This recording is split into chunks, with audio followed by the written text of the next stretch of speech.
On the show tonight, we will tell you how the bromance between US President Donald Trump and Elon Musk has now turned into a battle.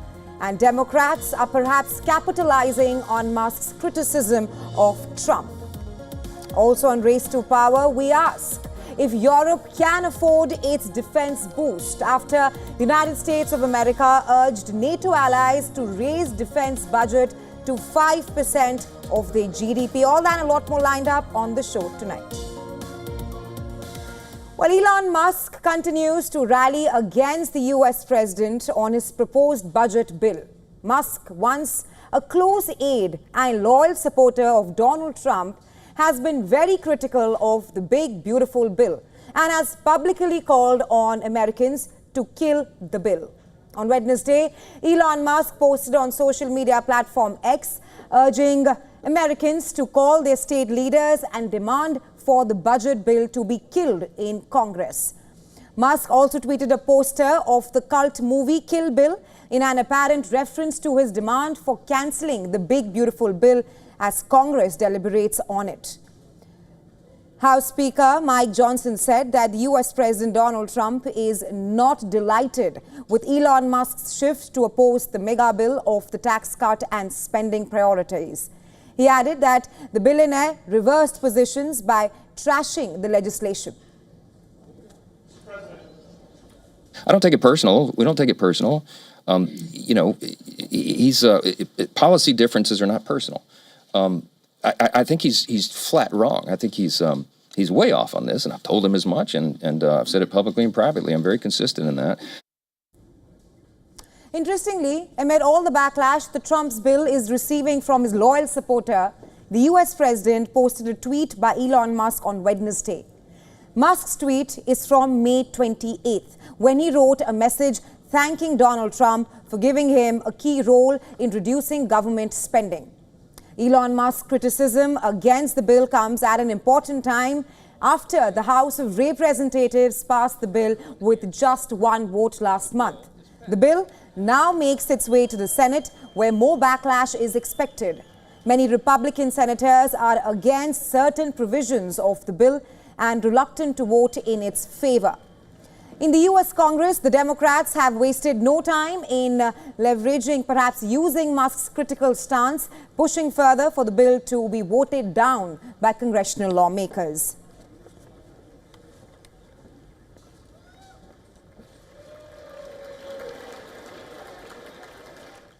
And joining me on this broadcast from New York is Lincoln Mitchell, who is a political analyst and professor in School of International and Public Affairs at Columbia University. Welcome to Race to Power, Mr. Mitchell. First up, now that we know that Musk has taken over the campaign of Kill the Bill, do you think with Democrat support to Musk, perhaps more Republicans will rebel in the Senate against the bill? Well, Democrats against the bill have no impact on what the Republicans in the Senate will do. Interestingly, in the House, Musk has more power because each member of the House has to go up for election every 2 years. So every Republican would be vulnerable to a well-financed Republican challenger in a primary, and Musk has enough money that he could do an independent expenditure and run somebody against any of those people. In the Senate, it's a little different because they serve 6-year terms, and only a third of them are up. So I'm not sure how much influence he will have there. You know, it's notable here that the Democrats are using this to try to create a wedge and draw divisions within the kind of Trump-Musk relationship, and that's smart politics. But Musk's criticisms of the bill are essentially that the bill's too liberal. He's not on the same page as the Democrats, who are upset about the damage this bill will do to our deficit, to a lot of poor, working, and older people who will lose Medicaid and Medicare. He's worried that it doesn't cut spending enough, which is aligned with the kind of far-right libertarian wing of the Republican Party in the Senate, rather than the more moderate Republicans who might be concerned about some of those other things. Right, Mr. Mitchell, stay with us. We'll come back to you in our next story as well. Well, amid the ongoing standoff between the Trump administration and Harvard University, the US president has signed a proclamation suspending the entry of foreign students on US soil seeking to study at Harvard. The White House website has listed the proclamation that makes several serious claims against Harvard University. Trump's proclamation says that the Ivy League university has failed the federal law of the US and is threatening national security with its actions. Let's now take a look at the key claims and accusations made by the Trump administration. Number one, the proclamation says violent crime rates have increased at Harvard University while accusing the institution of not sharing data on alleged illegal activity that its foreign students have engaged. Further, it also claims that Harvard's own records on disciplinary issues are incomplete, while accusing the university of only sharing 3 cases with the US administration. In yet another major accusation, the proclamation says that the Harvard College has received substantial contributions from foreign bodies and governments that have adversarial ties with the United States of America. The document further says that Harvard received over $150 million in a span of 5 years, in the last 5 years, while accusing Harvard of training members of Chinese Communist Party paramilitary forces there in exchange for the foreign funding. Trump's proclamation also accuses Harvard of preferring students of rather certain backgrounds, races and origins and nations as well, and discrimination against non-preferred races, national origin students from its own country. The proclamation goes a step further in the administration's crackdown on America's oldest and wealthiest university. Last month, Trump had signed an executive order revoking Harvard's ability to enroll foreign students. However, a federal judge blocked the decision. But just ahead of the court injunction, the Trump administration took a step back, and on May 29th, the White House sent a notice of intent to Harvard, giving the university 30 days to contest the decision. However, it remains unclear what happens now after Trump's latest proclamation that denies entry to Harvard-bound students. And China has slammed the Trump administration on its crackdown against Chinese students in particular, saying Washington is politicizing education. The education cooperation between China and the U.S. is mutually beneficial. China has always opposed the politicization of educational cooperation. The relevant actions of the United States will only harm its own image and credibility of the United States. China will firmly safeguard the legitimate rights and interests of Chinese students and scholars overseas. Mr. Mitchell, thank you so much for staying here with us. Of course, I want to ask you, how do you see the situation panning out at this point of time with Trump signing proclamation to suspend visas for new Harvard international students, and of course Harvard asserting that it will stand by its global students? Well, first we should recognize that it's not just Harvard that's coming under attack. Harvard is, of course, the most prominent, most famous of American universities, but if he's going to do it at Harvard, he's going to do it elsewhere as well. And the truth is that there's a lot of complexity in what Trump is saying, right? So the idea that there's a rise in crime, violent crime at Harvard University or Columbia or somewhere like that, I don't really know what the evidence for that is. The idea that international students are coming to America, paying all this money to study, and then going on crime sprees is laughable, right? On the other hand, it is true that many of these elite universities take money from foreign powers that are not friends of the United States. On the other hand, Donald Trump takes money from foreign powers that are not friends of the United States, notably the Qatari jet, notably the years of campaign assistance he's got in one form or another from Russia. And there's also another issue here. It is also true that when a university like Harvard or any other university educates people from all over the world, some of those people go back and do things that the United States government would rather they not do. But that, so what? I mean, that's not such a big deal, given the value of having these elite top universities and bringing in so many great students who contribute so much, not just to life at these universities, including Harvard, but to the American economy and American life in general.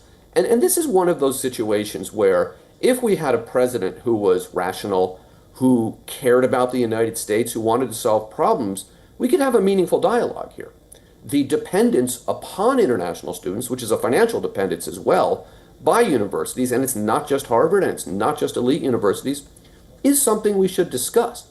Every one of those international students, they bring in money, but they also take a seat that could go to a working class American, regardless of that working class American's racial or ethnic background. So these are issues we could discuss. The way Trump is doing it is terrible, because what he's trying to do here, regardless of what he says he's trying to do, is destroy these universities. And our universities, and not just Harvard and not just the elite ones, are a source of tremendous strength for our country. Right, Mr. Mitchell, thank you so much for joining us here on Race to Power with your insights. Thank you for having me again. Well, Donald Trump has done it again. 7 years after implementing a travel ban on some countries, the US president has passed another travel ban that was spurred by an attack on a Jewish demonstration in Colorado. Authorities have claimed the suspect was in the country illegally. The ban, which strongly resembles a similar measure taken in his first presidency, targets nationals of 12 countries, namely Afghanistan, Burma, Chad, Republic of Congo, Equatorial Guinea, Eritrea, Haiti, Iran, Libya, Somalia, Sudan and Yemen. The White House said the ban will go into effect on June 9th. Trump also imposed a partial ban on travelers from 7 countries, which includes Burundi, Cuba, Laos, Sierra Leone, Togo, Turkmenistan and Venezuela. Today, I am signing a new executive order placing travel restrictions on countries including Yemen, Somalia, Haiti, Libya, and numerous others. The strength of the restrictions we're applying depends on the severity of the threat posed. The list is subject to revision based on whether material improvements are made, and likewise, new countries can be added as threats emerge around the world. Demonstrations had erupted back in 2017 when Trump issued a similar travel ban during his first presidential term. In his ongoing term, Trump has said the ban 7 years ago had stopped the US from suffering terror attacks. But after his latest ban, reactions from within the country and the nation's band are pouring in. Many are not happy with this move and call Trump ignorant. Listen in.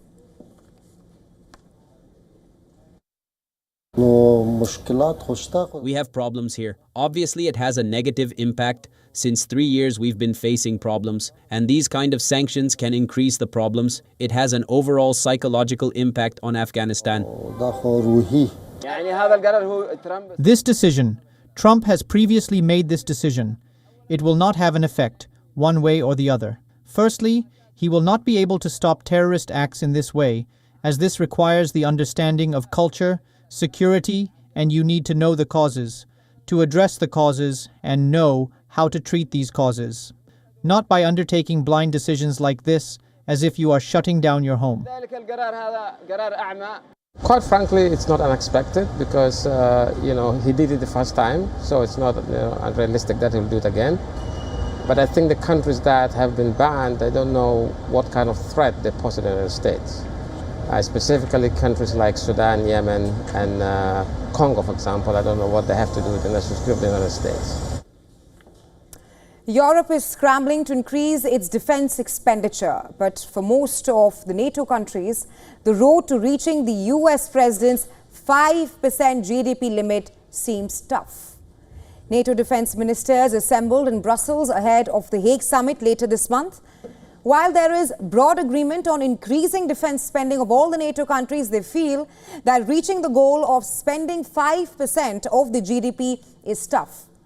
Meanwhile, US Defense Secretary Pete Hegseth is pushing hard on NATO to commit to 5% defense spending. From France to Germany, to the Baltics, to the Nordic countries, to Poland, to Greece, to Hungary, to so many more, the commitment is there. 5% on defense spending when you consider the threats that we face, the urgency in the world, it's critical. We don't need more flags. We need more fighting formations. We don't need more conferences. We need more capabilities. Hard power. NATO chief Mark Rutte said that NATO members should reach the 5% goal by 2032. Several NATO member states believe that it will be too late by then. So first of all, defense investment pledge 2032 should be out of question. It's definitely too late. If we are able to do simple maths and we talk about Russia's ability to be ready, well, possibly to test NATO in just a few years, possibly 27, 28, 29, so 2032 is, well, most likely after the war. So we cannot talk about that. So far, not a single NATO country spends 5% of the GDP on defense. Most countries are spending lower than 3%. Among the 32 NATO members, Poland spends the most, that is 4% of its GDP. Only Estonia and Lithuania have so far committed to spending 5% of the GDP on defense. But if all the 32 members are to agree to 5%, the question now is, where will the money come from? In the post-Cold War era, NATO countries in Europe redirected the defense spending to social welfare. Cutting through this peace dividend will mean less spending on social welfare, and this at a time when most countries are facing economic hardships. In the most recent elections in countries across Europe, the cost of living crisis has been the top priority, the top election issue. Several European countries are already dealing with EU-skeptic political movements. This, coupled with tariff war and the war in Ukraine, can make the path to 5% more difficult for Europe. The German economy is shrinking. The newly elected government, headed by Friedrich Merz, has announced a $567 billion investment plan for the ailing infrastructure over the next 12 years. Although it has increased defense spending under Merz, the country's defense minister has said that the United States' 5% demand for the NATO countries is unrealistic. The situation in Spain is also not inspiring. Pedro Sanchez's government will need to spend around 4 billion euros more a year to reach even 2% defense target. The Belgian government aims to accelerate defense spending by $4.2 billion in the coming months, and this will take the country's defense spending to 2% of the GDP. That is also far from the Trump's proposal of 5%. The NATO summit is slated to take place on the 25th of this month. Some 45 heads of state are expected to attend it. It will rather be interesting to see how governments across the continent strike a balance between rising political pressure and increasing defense spending.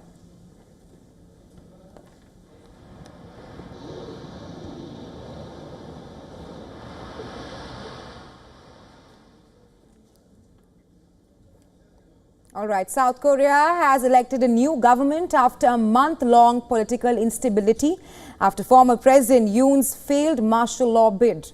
Lee Jae-myung has taken over the presidency, but now he faces an uphill task. Steering through the challenges of Trump's tariff onslaught among all the other countries, the US president has imposed 10% baseline tariffs on South Korea. This is bound to increase from the 9th of June. As the deadline nears, all eyes are on newly elected Lee Jae-myung. He must reach a deal with Washington before this deadline to avoid 25% tariffs. How Lee deals with one of the first challenges of his presidency could determine the fate of South Korean businesses who are betting big on US. One industry that will be watching Lee's move closely is South Korea's beauty industry.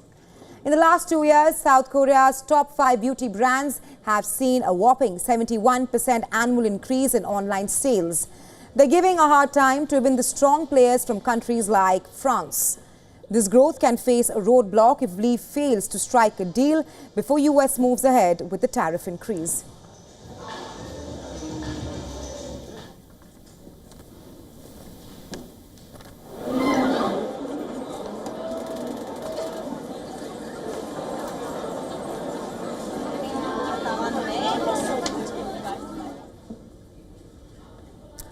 South Africa's former president, Jacob Zuma, has suffered yet another setback in the long-running arms deal corruption case.